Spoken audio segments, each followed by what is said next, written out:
Hi guys, it's me, I'm back. Sorry for my absence.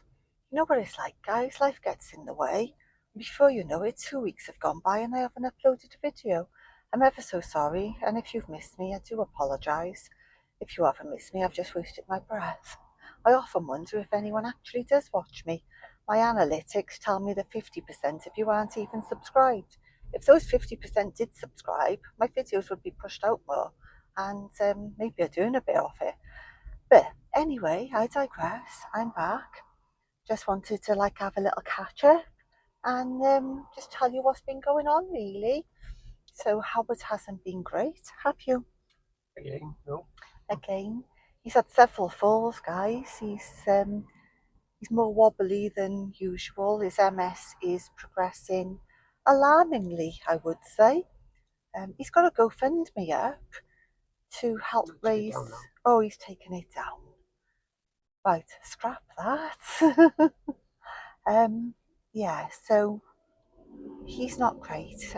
He's falling over quite regularly, he's wobbly, and he's feeling quite depressed, which is understandable. I mean, it's not very pleasant to have chronic illness. I mean, I have chronic illness myself, but yeah, he hasn't been great, have you?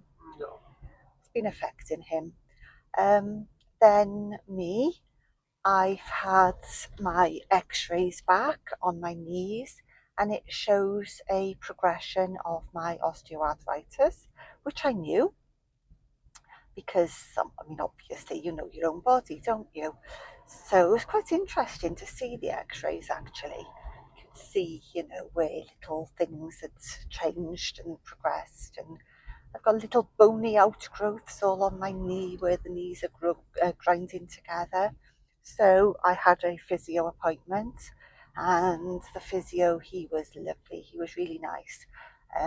Took down all my details, asked what I would like to achieve from having physio, and I said, well, basically, I want to be able to walk further than the end of the road.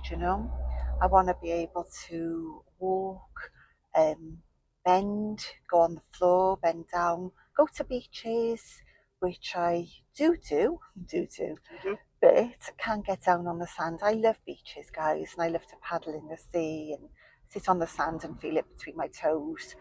Um, but I can't do that because I can't actually bend my knees. So yeah, he did a full examination, bent my knees this way and that way, watched me walking. I do walk to one side like as if I'm going to fall over. So he's hoping the physio will not cure me. Obviously, you can't cure osteoarthritis, but he's hoping with some exercise I will feel a lot better.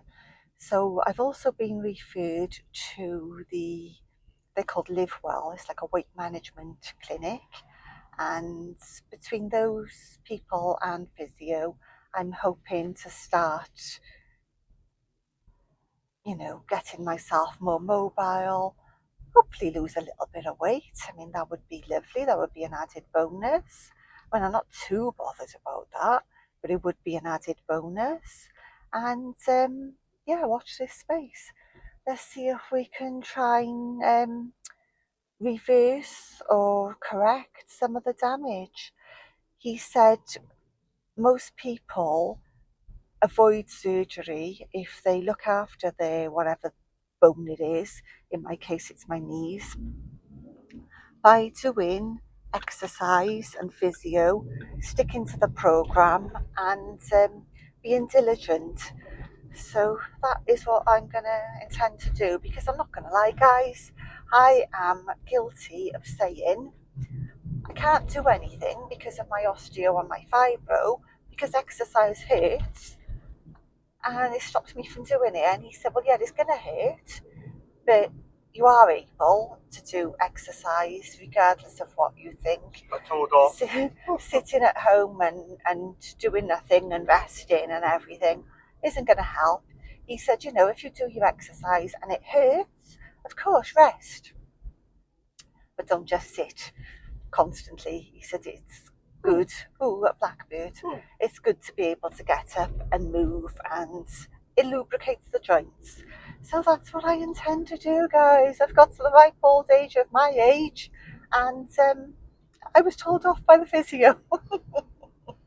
So yeah, exercise it is. Um, what else? Yeah, don't be rude. He's being rude, guys. He's being rude.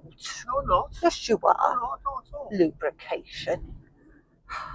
He's got that grin on his face. If I could show you, I would, but he's driving. And I know when he's being rude because he does this little naughty boy grin. Yes, exactly. He's not funny. Well, he is funny, but sometimes he's very inappropriate. Always inappropriate. You are. Mind you, the two of us together, innuendos, banter, and being inappropriate. That's how we live. Sometimes we get ourselves into trouble, guys. A lot of trouble. Especially with our youngest daughter, who's of the younger generation. She's in her early 20s, very early 20s. She's just turned 22. And some of the things that we say, she's appalled.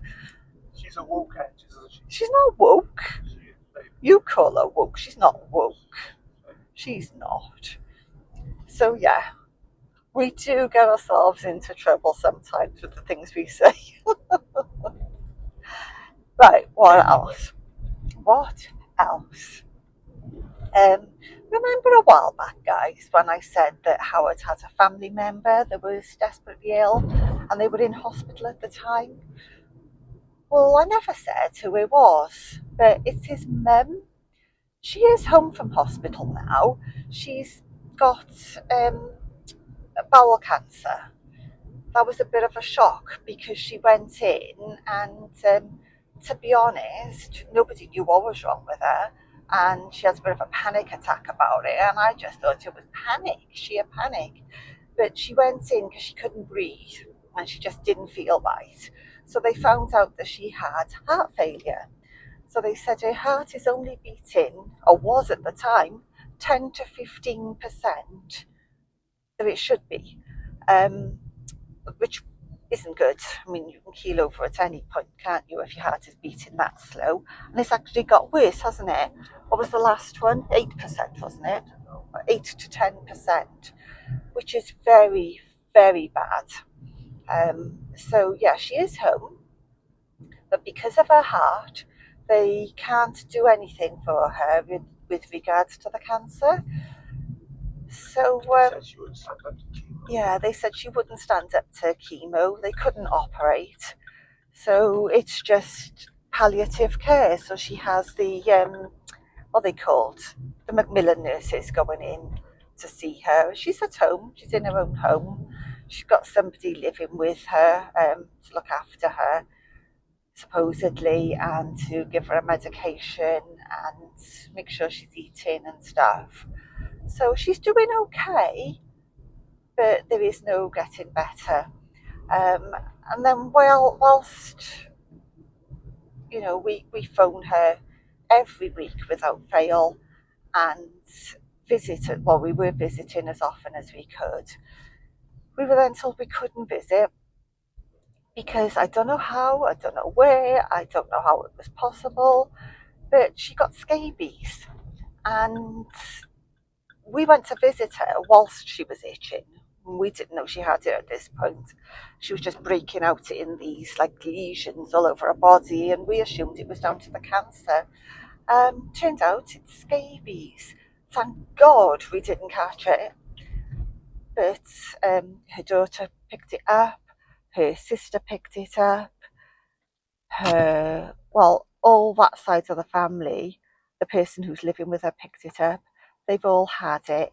And of course, it just passes from one person to the next.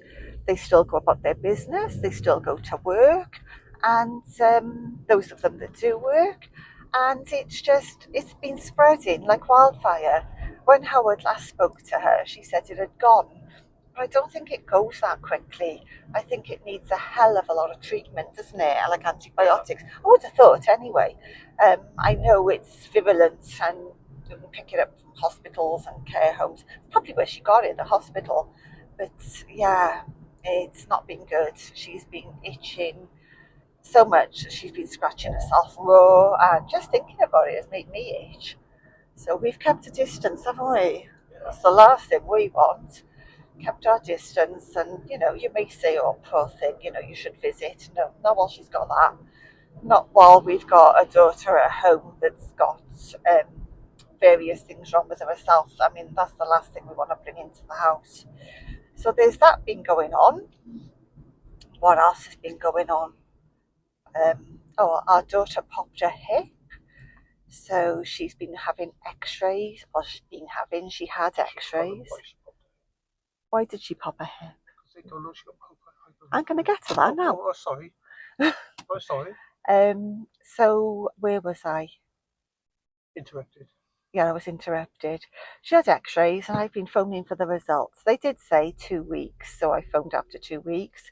They said it could be anything between 6 to 8 weeks because that's how long the x-rays are taking to be reviewed, which is absolutely ridiculous, isn't it, if you're waiting on something? The doctor said, now back when our kids were little, they were dislocating things on a regular basis. Their legs and their wrists and elbows and everything were just giving way on them on a regular basis. Now, I had this when I was a kid, well, I still do. My ankles would give way from underneath me, my knees would give way, and I think that's what started my osteoarthritis in the first place, my knees giving way. They still lock up and give way. Now, back in the day, you were just clumsy. They didn't. They didn't really have any diagnoses of anything then, did they? I remember going for foot therapy in the pediatric hospital, but they never diagnosed anything. But yeah, when our kids were small, they said, "No, I might cut out because I'm going under a tunnel." Will this still record? Yeah. Yeah. Okay. We're in a tunnel. Um, yeah, when they were small, our eldest daughter, they said that she had joint hypermobility, and the youngest one was going through the same thing, as was I, as I said. And they said, well, you've probably, and she's probably got it as well. Do you want further diagnosis? They said, but it won't help the matter. There's nothing we can do about it. It's just another label on your records. So I said no, there was no point. We just assumed that she had it because the sisters got it. Well, anyway, fast forward to now, she's 22, and the doctor have said that there's more than a high possibility that yes, that is what she has. So we're waiting for these x-rays, and in the meantime, she's been referred to the muscular, the muscular skeletal team, and they're going to have a look at her, so she will finally get an official diagnosis. It's too late for me. But I mean, I've been on the websites and stuff, and I've been talking to my friend Stacey Reese Family Adventures. She has hypermobility, as do my friend Samantha Ellison, who's also on YouTube. And I have all the things that they've got. I can bend my limbs in certain ways, although it hurts. And I've got osteo, and it does prevent me doing it too much, as does the fibro. But certain things I can do, like I can tilt my head back to look up, and the base of my skull will touch the top of my spine. It can go right back. Yeah, it hurts, but most people just look up. I mean, my head actually flips back. um, I can I can cross my toes, as do my daughters regularly. They sit with their toes crossed. They pick things up with their toes. Um, yeah, there's a lot of things that I used to be able to do, like bending forward and my hands would touch the floor, from a standing position. Sitting cross-legged with my feet on my legs. I can't do that anymore, but my daughters do. And they're all typical signs of hypermobility, as well as this, feeling unstable all the time and feeling like you're... Just a second, guys. Sorry, that was a phone call I had to take. I can smell oil burning or something. Hmm. So yeah, I'm not going to push for a diagnosis. I mean, I've got enough wrong with me as it is. But yeah, it looks like that is what's going on with her. So just waiting for the x-rays to come back. So all that has been going on behind the scenes. So that's what it does smell like oil burning. I'm just checking if there's no lights on the car. Oh, it stinks. So yeah, that's been happening. That's why I haven't been uploading. I've been at hospitals, I've been at doctors, been looking after Howard and our daughter and myself to a lesser degree. Because if I don't look after myself, no one else is going to. Oh my god. So I will be back shortly. I've got some hauls that I want to share with you. I've got some TikTok shop stuff. I have a charity shop haul, and I have a collaboration that I'll be sharing with you with a perfume brand. So that'll be coming very, very soon, guys. But in the meantime, thank you so much for watching. Being patient. Thank you for sticking with me and for being patient, yes. And I'll see you all very soon. Stay safe, stay well, guys, and be kind to each other. Bye.